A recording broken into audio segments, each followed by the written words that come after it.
And I'm speaking to women who are fond of leaving their marriages because the husband cannot provide. So they look for another man who can provide. Man has never been a provider. God is our provider. Or you think if your husband lost his job, man too will not lose his. People lose jobs left, right. Things happen. And she gives an ultimatum. I've given you 3 months. I cannot keep feeding a full-grown man. In the next 3 months, you have not found a job, please look for another house. That's a woman telling her husband. Oh, Jesus. I know of a situation a woman said that. 3 kids, they're blessed with 3 kids. Both had good jobs. The husband lost his because companies go under. Is it? Yeah. 3 months, this guy is still struggling in the house. Do you know how it's difficult to eat a food that a woman has bought? Oh, no. Don't think when these men eat, they eat freely. In their minds is, how can I eat a food that a woman has done what? Is bought? It troubles them because they were created to provide for family. So for him to sit jobless and eat breakfast, lunch, supper that wife has provided, you think they're comfortable. They also just sit. They sit a setter that you're bringing. They're thinking. And if God has not opened a way yet, it will be so unfair for you to ask them out of the house. So she tells this boy, imagine me, I'm tired of feeding you as a man. Your fellow men are feeding families. I can't keep you for another 3 months. You have 3 months. If you cannot find a job, please just look for some other place. So this boy moved out of the house. It is his sisters that have been taking care of him. Guess what? 3 years down the line, he lands on a job. He lands on the job. Okay, job. The job. This guy has what we call the job. Then this woman came back and said, we can talk. We have children to raise. My food. We talk. How do you begin to talk? When finally God blesses your husband with the job, how do you begin to talk now? What do you want to say? What do you want to say?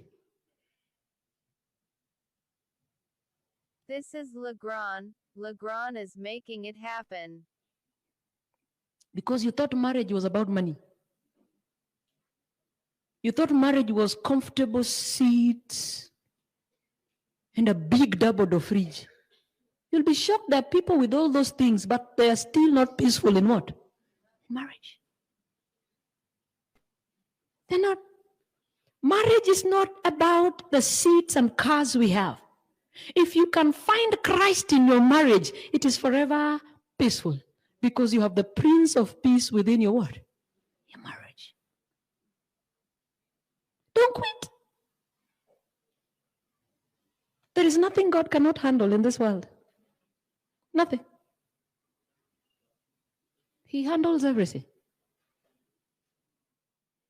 The reason primary for marriage is companionship. There's a difference between reason and purpose. Because after we have become good companions, what next? Life ends? No. Is that I'll see to it my husband sees heaven. I'll see to it my children see heaven.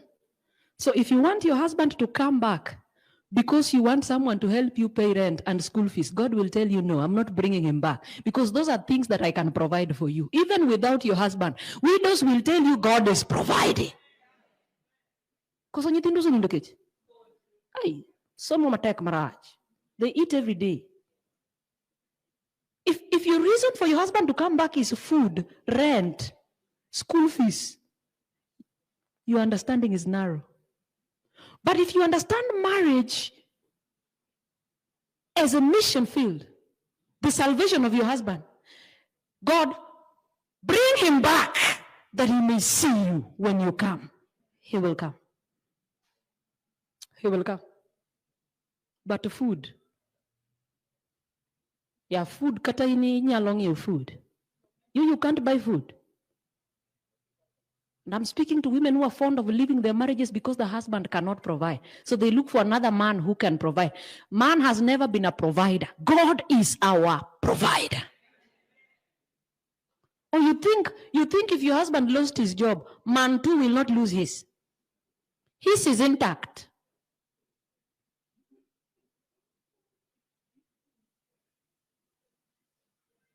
People lose jobs left, right. Things happen. And she gives an ultimatum. I've given you 3 months. I cannot keep feeding a full-grown man. In the next 3 months, you have not found a job, please look for another house. That's a woman telling her husband. Oh my God. This is Legrand. Legrand is making it happen.